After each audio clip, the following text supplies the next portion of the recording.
So hello everyone, welcome back to my YouTube channel. My name is Avnish and I am a BSc Nursing student from Lucknow. तो अगर आपने मेरे YouTube channel nursing with Avnish को अभी तक subscribe नहीं किया है तो go and subscribe the YouTube channel nursing with Avnish और press the bell icon so you get the notification any time. जब भी मैं वीडियो अपलोड करूँ आप लोग के पास तुरंत नोटिफिकेशन पहुँच जाए। तो बिना देरी के हम लोग वीडियो में आगे बढ़ते हैं और देखते हैं इस वीडियो में क्या क्या हम लोग देखेंगे। तो इस वीडियो में हम लोग बात करेंगे यूपी बीएससी नर्सिंग जो फर्स्ट ईयर न्यू कमर्स हैं उनके बारे में, हमारे जूनियर्स के बारे में। तो हाँ जूनियर्स, ये वीडियो आप लोग के लिए होने वाला है। आप लोग के दिमाग में बहुत सारे सवाल चल रहे होंगे तो उस सभी डाउट्स को मैं एक वीडियो में कवर करने का कंप्लीट गाइड प्रोवाइड करूँगा आप लोग के न्यू जर्नी के लिए, जिसमें आप लोग को subject, syllabus, books and study tips और उसके बाद में कैसे अपने फाइनेंस को मेंटेन करें, इस नर्सिंग में कितना खर्चा लगेगा। कुछ लोग प्राइवेट कॉलेज में गए होंगे, कुछ लोग गवर्नमेंट कॉलेज में जाएंगे। सेशन स्टार्ट हो गया है, 1 अगस्त से क्लासेस चलने वाली हैं या तो 10 अगस्त से स्टार्ट होगा, मतलब अगस्त में आप सबका सेशन स्टार्ट हो जाएगा। आप लोगों के लिए बेस्ट बुक्स क्या होंगे, स्टडी प्लान क्या होंगे, सब कुछ कवर होगा इस वीडियो में। तो आपको कहीं और जाने की ज़रूरत नहीं होगी। तो हाँ हम लोग आगे बढ़ते हैं और पहले तो देखिए आप लोगों को बहुत सारी बधाइयाँ, कांग्रेस। अगर आपका यूपी बीएससी नर्सिंग में एडमिशन हो गया है सबसे पहले आप लोग को बहुत सारी बधाइयाँ। और अभी आप लोगों के दिमाग में बहुत सारे डाउट चल रहे होंगे, बहुत सारे क्वेश्चन होंगे कि क्या करूं, कैसे करूं। तो कुछ सन में बहुत सारे सवाल होंगे। कुछ सवाल होंगे कौन सी बुक्स लेनी चाहिए, आप लोग को नोटबुक को लेनी चाहिए, रजिस्टर लेनी चाहिए, कैसे नोट्स बनाना चाहिए, सीनियर्स की नोट्स या बुक काम आ जाएगी आपकी, आप पढ़ सकते हो उससे या नहीं, फर्स्ट ईयर में कितने सब्जेक्ट होते हैं, कौन से सब्जेक्ट सबसे डिफिकल्ट होते हैं, एग्ज़ाम में कैसे प्रिपेयर करना है, सब कुछ ऑल टू जेड मैं इस वीडियो में कवर करूँगा, ए टू जेड। इस वीडियो में आपको फर्स्ट ईयर से रिलेटेड सारे नॉलेज हम प्रोवाइड कर देंगे और आपको जो भी सेमेस्टर में हेल्प चाहिए होगा वो सारी, और क्या गलतियाँ आप लोग को नहीं करनी है वो सब मैं इस वीडियो में आप लोग को कवर कर दूँगा। तो as a first year student उसका स्ट्रक्चर क्या होता है तो आप लोग को सबको पता है कि अब जो होता है फर्स्ट ईयर में पहले साल में ही 2 सेमेस्टर हो गया है। एक 6 मंथ पे देना पड़ता है और दूसरा भी 6 मंथ पे होता है, तब जाके आप लोग का पूरा 1 ईयर कंप्लीट होता है, 2 पेपर होता है। तो फर्स्ट सेमेस्टर में आप लोग को क्या क्या सब्जेक्ट पढ़ना पड़ेगा। देखिए फर्स्ट सेमेस्टर में सबसे पहले तो आप लोग को सब्जेक्ट पढ़ना है anatomy, then physiology, nursing foundation 1, psychology, sociology और कॉम्प्लिकेटिव इंग्लिश। इसका जो एग्ज़ाम होता है वो इंटरनल होता है। तो हम लोग देखते हैं कि यूनिवर्सिटी एग्ज़ाम जो होता है मेनली तो एनाटॉमी का होता है, फिजियोलॉजी का होता है, साइकोलॉजी और सोशियोलॉजी का होता है। एनाटॉमी और साइकोलॉजी, एनाटॉमी और फिजियोलॉजी जो है वो कंबाइन पेपर होता है और साइकोलॉजी और सोशियोलॉजी का कंबाइन अलग पेपर होता है। और नर्सिंग फाउंडेशन का जो पेपर होता है वो डायरेक्ट सेकेंड टाइम में होता है, फर्स्ट टाइम में कोई एग्ज़ाम नहीं होगा। जो भी आपका होगा वो कॉलेज में ही होगा और उसके बाद से यूनिवर्सिटी एग्ज़ाम नहीं होता है। University exam direct second time में ही होता है। और इंग्लिश जो है जनरली इंटरनली होता है, इसमें कोई हार्ड रूल नहीं है कि ये कुछ होगा। तो और अगर हम लोग बात करें कि बेस्ट बुक्स क्या क्या रहेंगे आप लोगों के लिए नेक्स्ट पार्ट में, तो बेस्ट बुक्स आप लोगों के लिए मैं बताऊं नर्सिंग फाउंडेशन का तो मैं रिकमेंड करूंगा विजन पब्लिकेशन की बुक। इसमें आप लोग को प्रैक्टिकल नॉलेज ज़्यादा मिलती है। आप लोग को मतलब थ्योरी केवल नहीं रहेगा, प्रैक्टिकली आप लोग कैसे करेंगे हॉस्पिटल में, क्या सब रहेगा वो सब इसमें बताया जाएगा। स्पेशली ज्योति काटवाल की बुक एक है विजन पब्लिकेशन की, तो उसे आप फॉलो कर सकते हैं। मैंने भी इसी से पढ़ा था, तो आप लोग ज्योति काटवाल की बुक फॉलो कर सकते हैं, ठीक है। और आप लोग को एक बुक लेनी क्यों चाहिए, तो सबसे बड़ा रीज़न है कि INC पैटर्न होता है। इसमें बहुत सारे MCQ होते हैं, 1300 प्लस MCQ आपको बुक्स में मिल जाएंगी और प्रैक्टिकल लैंग्वेज होता है इसमें, ना ही कि बस थ्योरी ऐसा कुछ नहीं होता है। और जो यूनिवर्सिटी एग्जाम है उसके लिए बहुत ज़्यादा यूज़फुल होगा ये आप लोगों के लिए। और अगर हम सेकेंड बात करें तो साइकोलॉजी और सोशियोलॉजी के लिए कौन सी बुक्स लेनी चाहिए आप लोग को। साइकोलॉजी सोशियोलॉजी के लिए JP पब्लिकेशन की बुक आएगी, वो ले लीजिए। और उस जैसे R शिवानी हैं तो उनकी जो ऑथर हैं उनकी बुक बहुत बेस्ट है, तो ये आप ले सकते हैं। और क्यों, ये सवाल आ जाएगा बच्चों का कि हम यही क्यों लें, क्यों पढ़ें इससे। देखिए R शिवानी जो है वो इजी इंग्लिश लैंग्वेज होती है उस बुक में, और INC के सिलेबस जो है उसके अकॉर्डिंग है और एक्सप्लेनेशन शॉर्ट्स रहता है, इतना लेंदी एक्सप्लेनेशन नहीं रहता है। फिर हम लोग नेक्स्ट बात करते हैं अगर तो एनाटॉमी और फिजियोलॉजी की बात करें तो बेस्ट चॉइस जो रहेगा PR अस्थला, ठीक। PR अस्थला की बुक आती है एक, वो रहेगा आप लोगों के लिए। तो क्यों लेना चाहिए, इंडियन स्टूडेंट के अकॉर्डिंग है वो, सिंपल लैंग्वेज में है, डायग्राम्स अच्छे से समझाए गए हैं, better than any foreigner books. अगर आप लोग अभी स्टार्ट कर रहे हैं तो उस सबसे अच्छा है कि वही ले लें। लेकिन एक और बुक है जिससे मैंने पढ़ा था, तो एक और बुक अगर आप लोग रेफरेंस करना चाहें तो रॉज एंड विल्सन, ये भी अच्छी बुक है, इससे ही हमने पढ़ाई की थी। अगर लेकिन आप लोग को जो आप लोग स्टार्ट करेंगे तो सबसे ईजी लैंग्वेज में अगर आप लोग को समझना है तो PR अस्थला ये सबसे ज़्यादा ईजी है, और नहीं तो आप रॉज एंड विल्सन पे भी जा सकते हैं। मैंने तो इससे पढ़ा था रॉज एंड विल्सन से। फिर इंग्लिश की अगर बात करें, इंग्लिश में कोई हार्ड रूल नहीं है, इसमें जो होता है वो इंटरनल एग्ज़ाम होता है, बाहर मतलब यूनिवर्सिटी एग्ज़ाम नहीं होता है। तो कॉलेज में जितना पढ़ाया जाए, जैसे पढ़ाया जाए उतना ही पढ़ें और उससे ज़्यादा नहीं पढ़ने की ज़रूरत है, उसमें से ही एग्ज़ाम आएगा, तो ठीक है। और फिर अगर हम लोग पार्ट 3 की बात करते हैं तो इसमें बच्चों का कुछ क्वेश्चन होगा कि नोटबुक का टिप्स क्या है, मतलब नोटबुक कैसे बनाना है, क्या करना है। तो बहुत सारे बच्चे मतलब क्वेश्चन मुझसे पूछते हैं कि रजिस्टर लें, ये स्पाइरल लें, क्या लें। तो देखिए, ये आप नोट्स क्यों बनाएंगे? नोट्स आप इसलिए बनाएंगे क्योंकि आप स्टडी कर सकें। ये केवल आपके लिए, ना कि दूसरों के लिए, ठीक। तो ये आपको पढ़ना है तो आपको जो पसंद आए, स्पाइरल नोटबुक सब, मतलब जो भी जो आपको ईजी हो ले जाने में, उस पर आप अच्छे से नोट बनाइए। देखने में अच्छा लगना चाहिए, बस पढ़ने का मन करना चाहिए, ऐसा नोटबुक रहे। जरूरी नहीं कि बहुत ही ज़्यादा आप 200-500 का खरीद के बनाएं। मैं मेरा भी है तो मैं स्पाइरल वाले नोटबुक पे ही बनाता हूँ। तो आप भी स्पाइरल वाला नोटबुक जा सकते हैं, गो फॉर द स्पाइरल वाला नोटबुक। और उसके बाद से अगर हम लोग बात करते हैं तो सब्जेक्ट वाइज, मतलब एक मोटी बुक लीजिए और उसमें सब्जेक्ट वाइज, जैसे एनाटॉमी फिजियोलॉजी आधा में बना लीजिए और आधे में साइकोलॉजी एंड सोशियोलॉजी बना लीजिए, ठीक है। अगर आपको रजिस्टर पसंद है तो आप उस पर जाइए, और नहीं तो स्पाइरल पसंद है तो परफेक्ट है वो भी। तो अगर हम लोग 4 पॉइंट्स की बात करें तो बुक कहाँ से लेना चाहिए आप लोग को, तो देखिए अभी हम जल्दी कवर करेंगे, यूट्यूब वीडियो बहुत ही ज़्यादा बड़ा हो जाएगा। तो अभी बुक्स लेने के लिए आपको 3 ऑप्शन हैं आप लोग के पास। सबसे पहला तो ऑप्शन है आप लोग को, या तो आप ऑनलाइन ले लें, या तो फ्लिपकार्ट से ले लें, या ऑनलाइन ले लें आप, या तो फ्लिपकार्ट से ले लें, या मतलब ऑनलाइन ले लें, या अमेजॉन से ले लें। यहाँ पे डिस्काउंट्स वगैरह मिल जाते हैं अच्छे खासे।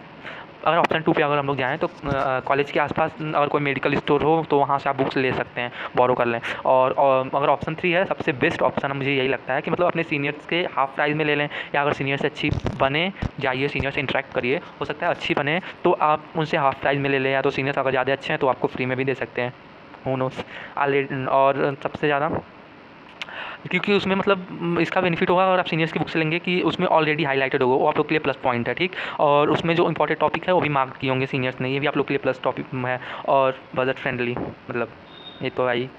और लोग 5th की बात करें तो बुक सबसे बढ़िया है या नोट्स?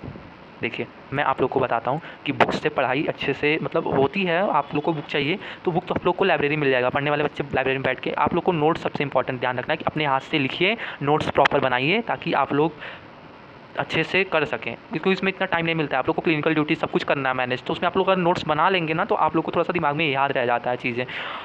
अगर बजट है तब तो ब्लू बुक और नोट्स दोनों ले लीजिए, ठीक। और बेस्ट कम्बिनेशन है, बुक्स ले लो और नोट्स भी ले लो, ठीक है।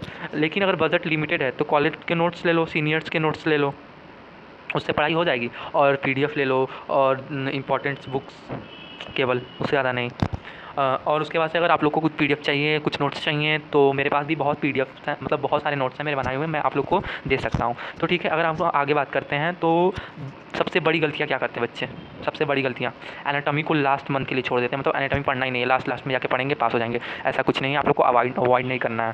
फिर नर्सिंग फाउंडेशन को ईजी समझते हैं। देखिए नर्सिंग फाउंडेशन हमारा बेस्ट सब्जेक्ट है तो वो क्लियर होना चाहिए। फर्स्ट सेमेस्टर में आपको अच्छे से पढ़ना है, फिर सेकंड सेमेस्टर में उससे भी अच्छे से पढ़ना है, क्योंकि सेकंड सेमेस्टर आपको दोनों पढ़ना है। देखिए आप एनाटॉमी फिजियोलॉजी साइकोलॉजी सोशियोलॉजी पे ध्यान दीजिए, और पर side by side nursing foundation पे वो भी पढ़ना है आप लोग को।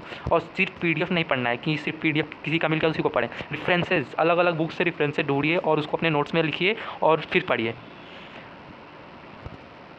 जो प्रैक्टिकल फाइल है बच्चे बहुत सारे, देखिए आप लोग को मैं एक बात बता दूं, अगर आप लोग नर्सिंग में आ रहे हैं तो प्रैक्टिकल फाइल तो मैंडेटरी है, प्रैक्टिकल फाइल तो बनाना ही है, ठीक। लेकिन प्रैक्टिकल फाइल में कुछ बच्चे क्या करते हैं, प्रैक्टिकल फाइल लास्ट के लिए छोड़ देते हैं कि हम लोग लास्ट में बनाएंगे प्रैक्टिकल फाइल। जो काम मिला है जैसे मिला है तुरंत आप लोग करते चले जाइए।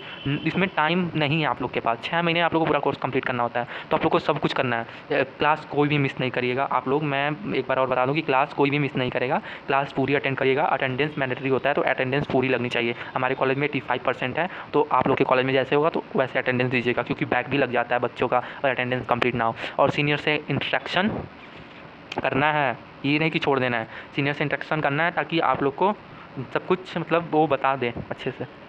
तो अगर हम लोग 7 पार्ट्स की बात करते हैं तो कुछ टिप्स मेरे तरफ से एडिशनल टिप्स रहेंगे आप लोगों के लिए, मेरे प्यारे प्यारे जूनियर्स के लिए, कि कैसे मतलब एग्ज़ाम को आप लोगों को पास करना है, क्या क्या स्ट्रैटेजी रहनी चाहिए। तो अगर मैं पहले बता दूं आप लोगों को, तो सबसे पहले तो हर दिन जो है 2 घंटे आप लोग को सेल्फ स्टडी के लिए निकालना है। देखिए ये तो मैं भी नहीं कर पाता हूँ उतना, 2 घंटे तो नहीं हो पाता है, लेकिन आप लोग 2 घंटे निकालिएगा और आप लोग को टॉप करना है, अच्छा पोजीशन भी ले आना है अगर क्लास में, तो फिर भी आप लोग को 2 घंटे तो पढ़ना पड़ेगा मैक्सिमम। सब कुछ छोड़ छाड़ के 2 घंटे पढ़ना है। जितना आपको टीचर ने पढ़ाया उतना आप लोग बस कवर कर लीजिए, आज जितना लेक्चर हुआ क्लास में उतना आप लोग कवर कर लीजिए घर पे। और उसके अलावा आप लोग रेफरेंसेस ढूंढिए और उसको 2 घंटे में कवर कर लीजिए सारा। ये नहीं बोल रहा हूँ मैं कि 2 घंटे में केवल नोट्स बनाइएगा आप लोग, 2 घंटे केवल पढ़ने के लिए बोल रहा हूँ, 2 घंटे पढ़ना है, नोट्स और सब एडिशनल है। फिर डायग्राम की प्रैक्टिस आप लोग को नेसेसरी है एनाटॉमी और फिजियोलॉजी में। एनाटॉमी में हम लोग क्या पढ़ते हैं, बोन्स की लोकेशन उसके बारे में। फिजियोलॉजी में क्या पढ़ते हैं, फंक्शंस क्या हैं उस ऑर्गन के, ठीक। तो आप लोग को पूरा, चाहे फिजियोलॉजी चाहे एनाटॉमी हो, आप लोग को पूरा आना चाहिए फिगर बनाना एक एक चीज़ का। और जो MCQ है वो भी आप लोग को प्रैक्टिस करना है, ठीक है। फिर प्रैक्टिकल स्किल को रिवाइज, मतलब जो भी है, जैसे बेड मेकिंग हो गया, अभी तो फर्स्ट सेमेस्टर में आप लोग तो इंजेक्शन वगैरह नहीं, लेकिन बेड मेकिंग हो गया और जो भी है NG ट्यूब इंसर्शन हो गया, कैथराइजेशन हो गया, ये सब जो चीज़ें हैं अगर आप लोग घर पे थोड़ा मोड़ा ऐसा रिवाइज करते रहेंगे तो उसमें कुछ चला नहीं जाएगा, वो सब ठीक है। और जो टीचर्स पढ़ा रही हैं उनको उनका जो नोट्स हैं उसको लिख के रखो और उसको मेंटेन करके रखो और पढ़ते रहो, ठीक है। और वीकली रिवीजन आप लोग को अगर चाहिए हो, मतलब करना तो है ही, लेकिन अगर वीकली रिवीजन आप लोग को चाहिए हो तो मैं आप लोग के लिए वीकली, आप लोग अगर कमेंट करेंगे तो वीकली रिवीजन का एक सीरीज़ ले आऊँगा जिसमें मैं वीकली रिवाइज करवाऊँगा टॉपिक्स को। मैं डेली नहीं करवा पाऊँगा लेकिन मैं वीकली करवाऊँगा। मैं आप लोग को एनाटॉमी फिजियोलॉजी के अगर PDF नोट्स चाहिए होंगे तो आप लोग मुझे बताइएगा, मैं वो भी प्रोवाइड करूँगा। वीडियो चाहिए होंगे तो मैं टॉपिक वाइज वीडियो भी प्रोवाइड करूँगा, लेकिन उसके लिए आप लोग को कमेंट करना पड़ेगा कि इस टॉपिक का वीडियो चाहिए। फिर प्रीवियस ईयर जो भी क्वेश्चन है उसको सॉल्व करना है आप लोग को, हर सब्जेक्ट का शॉर्ट नोट बनाना है आप लोग को, ठीक है। फिर अगर हम लोग आगे बात करते हैं तो सेमेस्टर की स्ट्रैटेजी क्या होनी चाहिए आप लोग के लिए। तो देखिए, पहला अभी आप लोग मंथ जो, अगर आप लोग पहले जाएंगे अभी तो पहले मंथ में तो आप लोग कॉलेज में एडजस्ट ही करते रह जाएंगे। फिर नोट्स कंप्लीट करेंगे, टीचर को समझेंगे कि टीचर को पढ़ाने का स्टाइल क्या है, टीचर कैसे पढ़ाती हैं। फिर बुक वगैरह अरेंज करना है, ये सब आप लोग का फर्स्ट मंथ में ही होना है, ठीक है। और देखिए, बुक्स तो अगर मैं बोलूँ तो कुछ कॉलेज में बुक्स कॉलेज वाले फर्स्ट सेमेस्टर का प्रोवाइड करते हैं और कुछ लोग फर्स्ट ईयर का भी प्रोवाइड करते हैं। और एडिशनली बुक मैं बोलूँगा कि आप लोग बुक अरेंज कर लें, मतलब अपने फ्रेंड वगैरह या जो भी BSc नर्सिंग कर रहे हों उनसे मांग लें। ये सारा टॉपिक्स था आप लोग के लिए। और मैं अब इस सेकेंड मंथ का हम लोग आगे अगर देखते हैं तो daily revision, MCQ practice, diagram, practicals, in second month में ये सब चीज़ें आप लोग को करनी है। और उसके बाद से थर्ड मंथ में PYQ सॉल्व करो, यूनिट टेस्ट दो, वीक टॉपिक्स जो हैं उसको कवर करो, टीचर से पूछो। और उसके बाद से अगर एग्ज़ाम आप लोग का आ जाए उसके बाद क्या करें, शॉर्ट नोट्स हैं जो उसको पढ़ो, फ्लो चार्ट्स को समझो, डायग्राम्स बनाओ, रिपीटेड क्वेश्चन करो। रिपीटेड क्वेश्चन करना नेसेसरी है, देखो कि कौन कौन से रिपीट हुए हैं। कुछ एक एडवाइस मेरे तरफ से है, गोल्डन एडवाइस, इसको मान लीजिए आप लोग, बहुत ही बेनिफिशियल होगा। BSc नर्सिंग में रटने से कुछ नहीं होगा, ये रटने का कोर्स है ही नहीं। कॉन्सेप्ट को समझो, एग्ज़ाम भी क्लियर होंगे और तुम्हारा जो क्लिनिकल पोस्टिंग है वो भी ईजी होगा। तुम्हारी प्रैक्टिकल नॉलेज और फ्यूचर के जो कॉम्पिटेटिव एग्ज़ाम है उसके लिए भी तुम बेस्ट करोगे। तो रटना नहीं है, सब अपने आप करना है। फिर हम लोग सेकंड सेमेस्टर की बात करें, ये सब तो फर्स्ट सेमेस्टर का था। सेकंड सेमेस्टर में आप लोगों को क्या क्या पढ़ना है, तो सब्जेक्ट है second semester nutrition, biochemistry, nursing foundation, computer जिसको बोलते हैं नर्सिंग इन्फॉर्मेटिक्स, हेल्थ इन्फॉर्मेटिक्स। तो ये इन दोनों का कंबाइन एग्जाम होता है।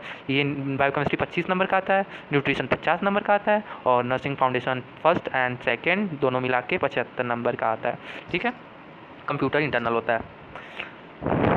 तो सेकेंड सेमेस्टर में न्यूट्रिशन और बायोकेमिस्ट्री, ठीक है, ये सब आप लोग को हो गया। तो अभी मैं इस वीडियो को एंड करता हूँ, इतना ही था आज के वीडियो में। और प्लीज़ अगर आपने मेरे चैनल को सब्सक्राइब नहीं किया है तो जाइए और मेरे यूट्यूब चैनल को सब्सक्राइब करिए, nursing with Anis, and press the bell icon. Thanks for watching, bye.